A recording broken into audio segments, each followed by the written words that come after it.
शुभम अपने माँ पिताजी का इकलौता बेटा है। इसी वजह से उसके माँ पिताजी उसकी हर जिद को बचपन से ही पूरी करते आए हैं। शुभम ने जब भी अपने घर वालों से कुछ भी मांगा तो उन्होंने उसे दिया। इसी वजह से वो थोड़ा जिद्दी हो गया है। अब वो बड़ा हो गया है। उसके माँ पापा उसकी शादी करवाना चाहते हैं। बेटा, तुझसे एक बात कहनी थी। बहुत दिनों से सोच रही थी कि अब बोलूंगी तब बोलूंगी। हाँ माँ, बताओ क्या बात है। तेरे सभी दोस्तों ने शादी कर ली है। मुझे लगता है कि अब तुझे भी शादी कर लेनी चाहिए। क्या कहा आपने? शादी? वो भी अभी? हाँ, इसमें गलत ही क्या है।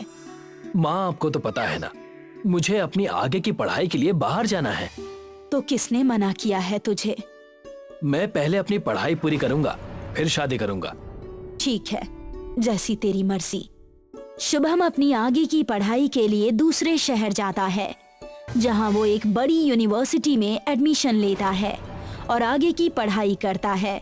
कुछ सालों बाद पढ़ाई पूरी कर शुभम वापस शहर लौट आता है। मैं आ गया माँ। हमने तुझे बहुत याद किया बेटा। मुझे भी आपकी और पापा की बहुत याद आती थी माँ, पर पढ़ाई पूरी करना भी तो जरूरी है ना माँ। लो, अब मैं वापस आ गया हूँ, अब कहीं नहीं जाने वाला। अच्छा ठीक है, पर तू एक बात भूल रहा है। कौन सी बात माँ? ठीक से याद कर, तूने मुझसे कुछ कहा था। आप ही बताइए, क्या कहा था? मुझे तो कुछ याद नहीं है। यही कि पढ़ाई पूरी करने के बाद तू शादी करेगा और मेरे लिए एक प्यारी सी बहू लेकर आएगा। ये क्या माँ, आप तो आते ही शुरू हो गई। मुझे घर के अंदर भी बुलाएंगी या फिर यहीं से आपके लिए बहू ढूंढने चला जाऊं? तू तो नाराज हो गया बेटा। ऐसी बात नहीं है माँ, मैं सफर करके बहुत थक गया हूँ। ठीक है, तू फ्रेश होकर आ जा, तब तक मैं तेरे लिए खाना लगाती हूँ। शुभम नहा धोकर आता है और उसकी माँ उसके लिए खाना लगाती है। खाना खाने के बाद शुभम सोने के लिए चला जाता है।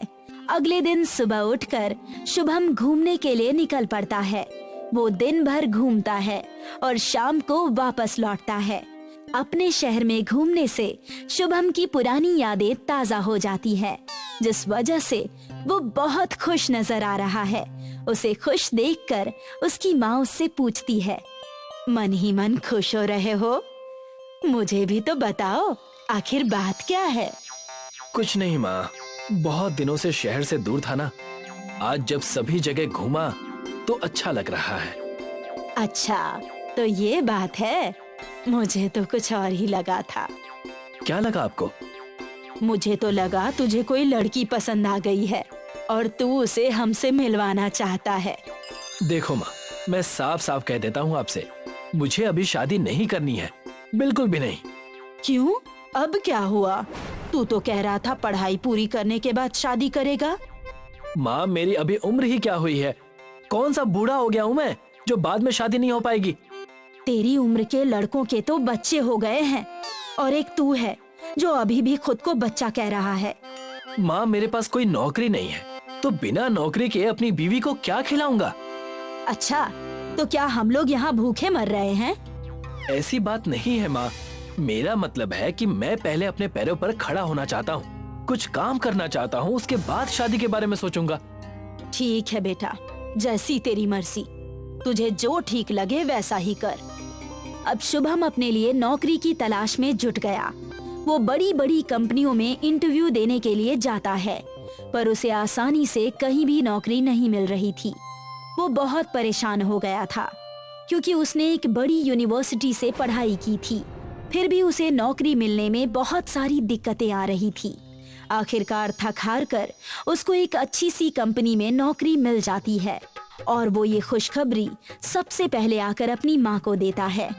माँ, मुझे नौकरी मिल गई है, ये लो मिठाई खाओ। अरे वाह, ये तो बहुत खुशी की बात है। देख, इस बार तेरे कोई बहाने नहीं चलेंगे। तूने खुद ही कहा था कि जब तू अपने पैरों पर खड़ा हो जाएगा तब मेरे लिए एक प्यारी सी बहू लेकर आएगा। माँ, मैंने कहा था नौकरी मिलने के बाद शादी के बारे में सोचूंगा, ये नहीं कहा था कि शादी करूंगा। देख, अब तू मुझे गोल गोल घुमा रहा है। बहुत हो गई तेरी जिद। और बहुत सुन ली मैंने तेरी बातें। अब मैं तेरी एक भी नहीं सुनने वाली हूँ। अब तो मुझे बस एक बहू चाहिए और कुछ भी नहीं। माँ, जब आप इतने दिन रुक गई हैं तो थोड़ा और सब्र कर लीजिए। आपको तो पता है ना, सब्र का फल मीठा होता है। हाँ हाँ, क्यों नहीं, सब्र का फल मीठा ही होता है। और कितना सब्र करवाएगा ये तो बता। बस माँ, मैं अपना खुद का एक घर बनाना चाहता हूँ। क्यों? पर इस घर में क्या खराबी है? क्या ये तेरा घर नहीं है? माँ, ये घर पुराना हो गया है। मैं एक बड़ा और आलीशान घर बनाना चाहता हूँ। पता नहीं तू अभी क्या करने वाला है। कभी कुछ कहता है तो कभी कुछ। अरे देख नहीं रहा, मैं बूढ़ी होती जा रही हूँ। कम से कम मेरी एक इच्छा तो पूरी कर दे। मैं मरने से पहले अपने पोता पोती गोद में खिलाना चाहती हूँ। माँ, ये क्या मरने की बात कर रही हैं आप? आपको पता भी है, अभी तो आप जवान हैं। अभी तो आपको 100 साल और जीना है। अब बंद कर अपनी ये ड्रामेबाजी। एक छोटा सा काम करने के लिए कह रही हूँ, वो तो तुझसे होता नहीं है। और बातें बनाने को बोलो तो 1000 बातें बनाता है।